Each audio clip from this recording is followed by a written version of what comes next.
देखिए latest episodes बिल्कुल ad free. Bharat Ratna doctor Bhimrao Ambedkar को कोटि कोटि नमन। ये कार्यक्रम डॉक्टर भीमराव अंबेडकर के जीवन पर आधारित है, जहां भारत की जनता के प्रति उनके योगदानों को पूरी सजगता से चित्रित और रेखांकित करने का प्रयास है। कार्यक्रम में दिखाई गई घटनाएं लब्ध पुस्तकों से ली गई हैं। इस कार्यक्रम के जरिए चैनल की ओर से एक विश्वसनीय, सजग और सकारात्मक प्रयास है कि डॉक्टर बाबा साहेब भीमराव अंबेडकर के जीवन की संघर्ष यात्रा एवं गौरव गाथा पूरे आदर के साथ घर घर पहुंचे और उनके योगदानों से सभी संपूर्णता में परिचित और आह्लादित हों। देखते हैं कि कब तक तुम लोग गिरमिटिया मजदूर बनने की प्रथा को रुकवाते हो और अंग्रेजी हुकूमत तुम लोगों की बात मानेगी क्यों।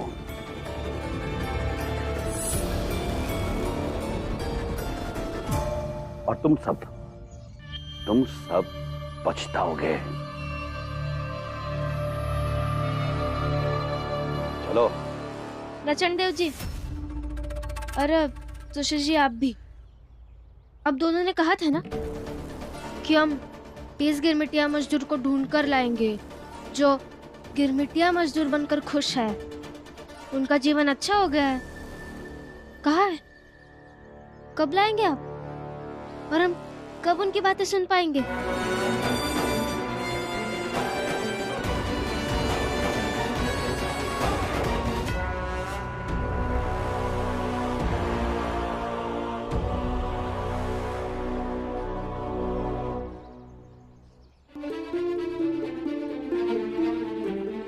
हम भी चलते हैं।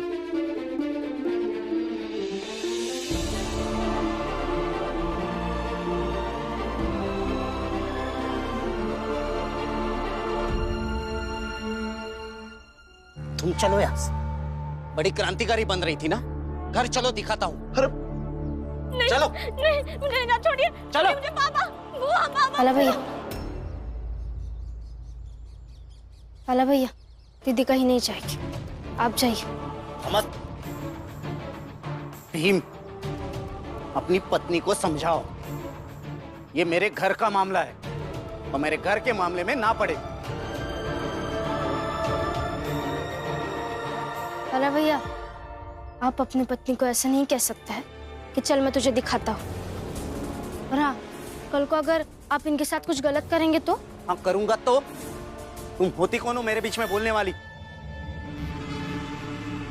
पत्नी मेरी है, मैं जो चाहे वो करूंगा। नहीं भैया, किसी भी मर्द को यह हक नहीं होता कि वो किसी औरत के साथ मनमर्जी करे, भले ही वो उसका पति क्यों ना हो।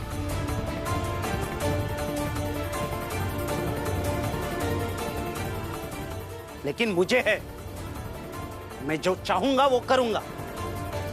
चलो। छोड़िए मुझे, कहीं नहीं जाना मुझे, मैं यहीं पर रहूंगी इन सब के साथ।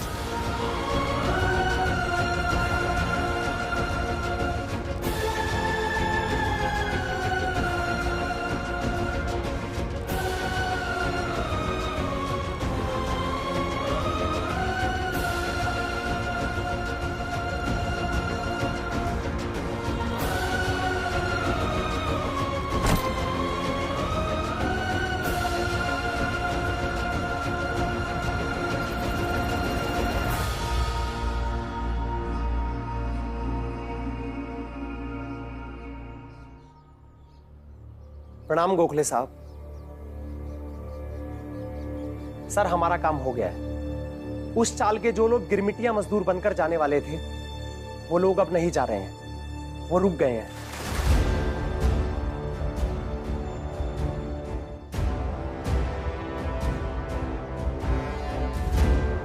बैठिए।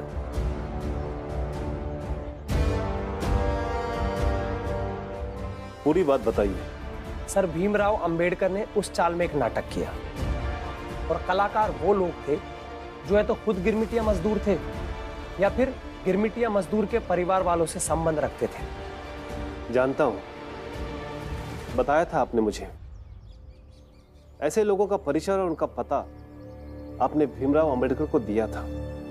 और उस नाटक की मदद से भीमराव अंबेडकर ने उस चाल के लोगों को गिरमिटिया मजदूर की दशा दिखाई और सबने अपना इरादा बदल लिया। फिर क्या था, लोगों ने जाने से मना कर दिया और हमारे लिए सब कुछ आसान हो गया। आप सभी लोगों को, हमारी संस्था the servants of India society को और भीमराव अंबेडकर को बहुत बहुत बधाई हो। आपको भी बताइए सर। मगर हमें रुकना नहीं है। इस एग्रीमेंट पर मजदूरी के नाम पे जो गुलाम प्रथा आज भी जिंदा रखी गई है, उसके खिलाफ हमें लड़ते रहना होगा, और तब तक लड़ना होगा जब तक हम इसका हल पूरी तरह से नहीं निकाल लेते। जी गोखले साहब। गोखले साहब, क्या मैं आपसे एक सवाल पूछ सकता हूं, अगर आपकी इजाजत हो तो? हाँ हाँ, अवश्य पूछिए। गोखले साहब, भीमराव अंबेडकर से मिलने उसकी चाल में आप भी जा सकते थे, मगर आप गए नहीं, क्यों?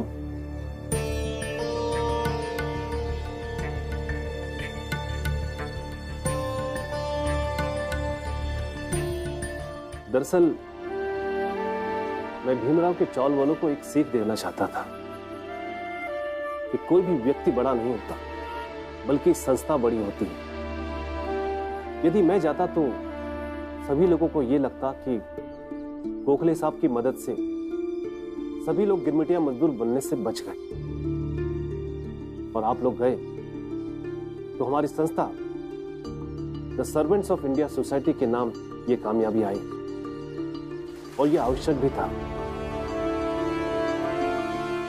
और देखिएगा, जिस दिन हमारे देश में ऐसी संस्थाएं मजबूत होंगी, उस दिन इन अंग्रेजों को हमारे देश को छोड़कर जाना होगा, हमेशा हमेशा के लिए। ऐसा ही होगा गोखले साहब।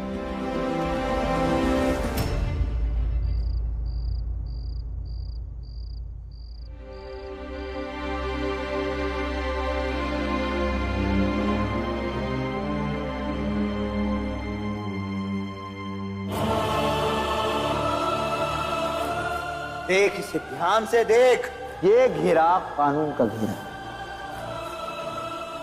इसे पार करने का मतलब है कोर्ट के फैसले का अपमान करना। अब इसे पार कर सकता है तो कर।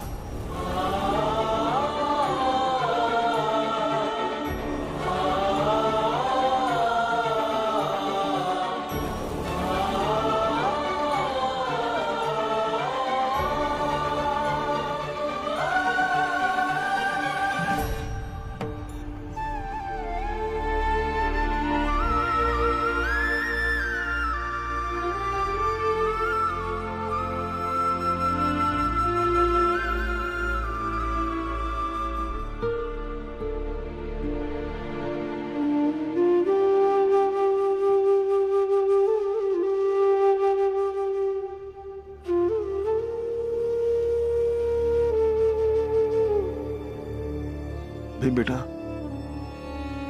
क्या देख रहे हो? बाबा, सुबह जब मैं इस गोले के अंदर खड़ा था, तब मैं इतना बेबस था कि चाहकर भी इस गोले से बाहर नहीं निकल पा रहा था। वैसे तो मैं एक कदम आगे बढ़ा था और ये सीमा टूट जाती, मगर नहीं कर पाया। लेकिन हाँ बाबा, इससे मैंने दो चीजें सीखी। एक ये कि कानून के दायरे में रहने के लिए खुद पर नियंत्रण होना बहुत जरूरी है, और दूसरा ये कि कानून के घेरे में रहने वाला व्यक्ति बहुत ही सहज होता है।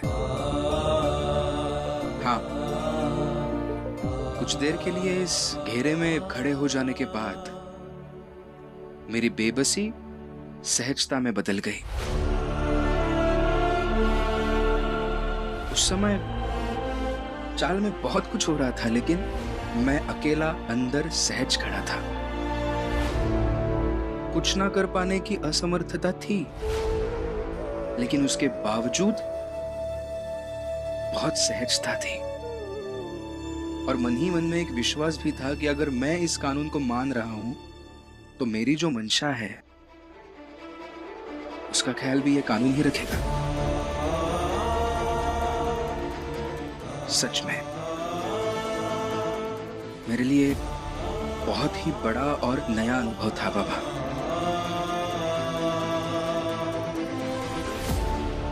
देखो बेटा, सबसे आसान काम होता है गलत रास्ते पर आगे बढ़ जाना, और सबसे मुश्किल काम होता है सही रास्ते पर तमाम मुसीबतों के साथ चलते रहना। मेरी एक बात हमेशा याद रखना, इस दुनिया में चाहे जितने गलत लोग हो, बेईमान लोग हो, लेकिन ये दुनिया चलती है ईमानदारी से, कानून से, और सही बात हमेशा सुनी जाती है। जैसे तुम्हारी बात गोखले साहब ने सुनी थी, मेहता साहब ने सुनी थी, गवर्नर साहब ने सुनी थी, और आगे भी सुनी जाएगी। और हाँ, सही बात सुनने में, समझने में लोगों को थोड़ा समय लगेगा, लेकिन वो समय तुम्हें देना पड़ेगा। दूंगा बाबा, मैं लोगों को जरूर समय दूंगा, लेकिन मैं जो लोगों को बताना चाहता हूं, जो समझाना चाहता हूं, वो जरूर समझाऊंगा। और फिर इंतजार करूंगा कब ये लोग मेरी बातों को समझते हैं।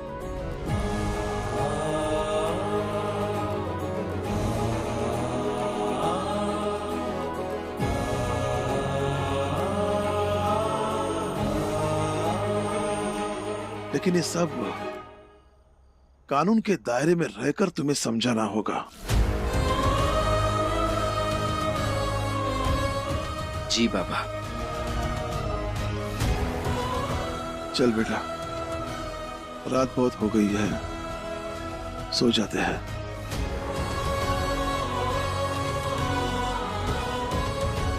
साहिब मेरे भीमराव, साहिब मेरे भीमराव, साहिब मेरे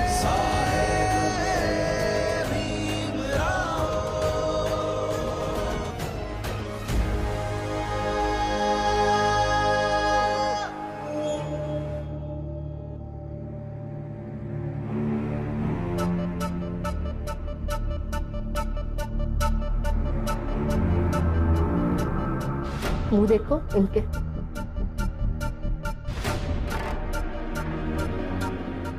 ये उम्मीद नहीं थी आप लोगों से। अरे वो निकम्मा भीम, डर गए उससे, डरा दिया उसने, जिता दिया उसे आप सब ने, और आप सब हार गए। हाँ? अब कैसे सामना कैसे करेंगे उसका? विरोध कैसे कर पाएंगे उसका किसी भी चीज में? ये ऐसा मुंह लेकर जाएंगे उसके सामने? नहीं बोलो। रमा और लक्ष्मी अंदर कमरे में बातें कर रहे हैं। रमा कह रही होगी, मेरे पति तुम सब पर भारी पड़ गए और अब आप सबको कोई हक नहीं कि सर उठाकर हमारे सामने आओ। दीदी, अब शांत हो जाइए ना। आप और चाल वाले सब हमारे अपने हैं। हमारा कर्तव्य था कि हम आप सबको दूर जाने से रोके, और वो भी तब जब दूर जाना सबके लिए नुकसानदेह था। लेकिन रमा, मैं तो तेरी नजरों में, बाबा की नजरों में, भीम बाबू और बुआ की नजरों में एक बार फिर गिर गई ना।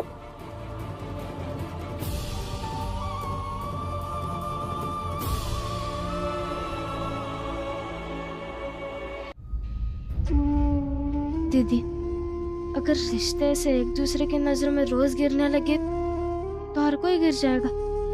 और फिर अंत में हर एक रिश्ता हार ही जाएगा। देखिए, आप बस अभी इतना ही सोचिए कि आप एक बुरा सपना देख रही थी और वो टूट गया है। देखो, सपना समझकर भूल मत जाना। डर के मारे आप सब लोगों ने भीम का एहसान अपने ऊपर ले लिया है। अब इससे मुक्त कैसे हो, इसके बारे में सोचो। बेकार की बातें ये सब। भीम भैया ने हमारी जान बचाई है, हमें तो उनको धन्यवाद कहना चाहिए और मैं उनको धन्यवाद कहूंगा। दीपक, कोई जरूरत नहीं है भीम को धन्यवाद कहने की। चुपचाप से यही खड़ा रहे, वरना 2 थप्पड़ खींच के लगाऊंगी। अब जागिए तुम्हारे अंदर की माँ। इस चूहे को बिल में ही रखना। और आप सब फिर से एक बार सोच लो कि ये इस चूहे की तरह धन्यवाद करना है उस भीम का, आगे पीछे डोलना है उसके, या फिर सीना चौड़ा करके उसका विरोध कर सकते हो आप। हाँ या ना करना आपका फैसला।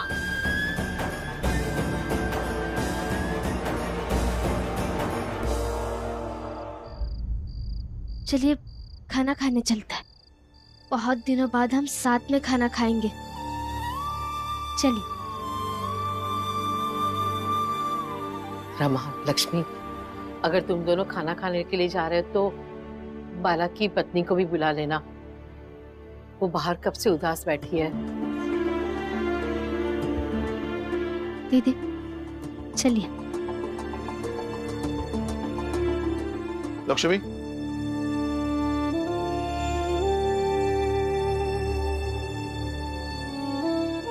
तुम्हें एक काम और करना होगा। क्या बाबा? कल सुबह होते ही तुम कोकण चली जाना और आनंद से कहना कि वो यहां आए और फिर तुम दोनों इस घर से अलग होकर अपने लिए कोई दूसरा घर ढूंढना।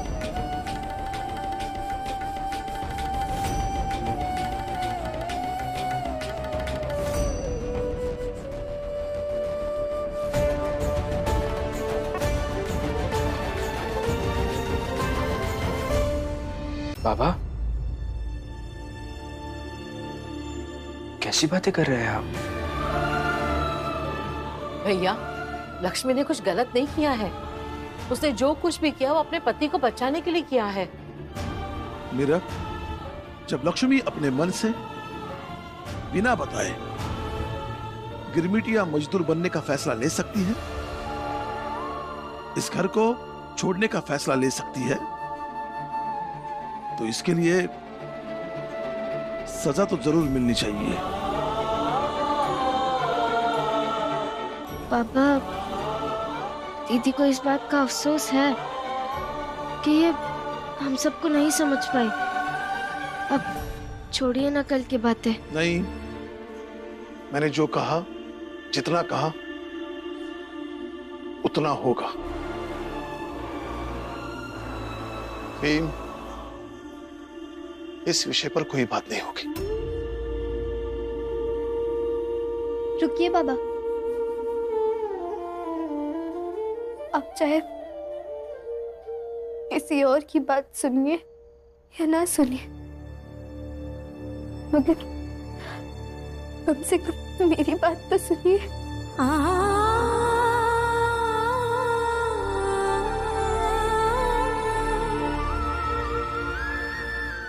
बाबा, मुझे बिल्कुल बुरा नहीं लगा आपकी बात का, बल्कि अच्छा लगा ये देख के कि इस घर में गलती करने के बाद सजा देने की प्रथा है।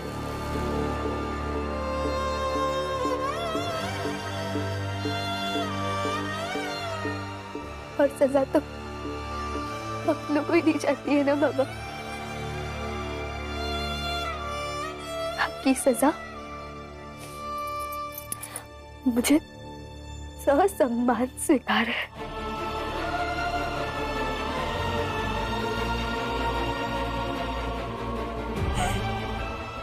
ये बात तो सही, अब मेरा इतना भी हक नहीं बनता जिससे मैं आप सबके साथ रहूं।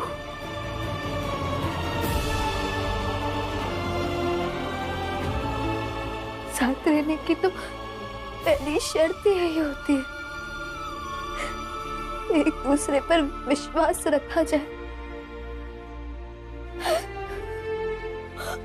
और मैंने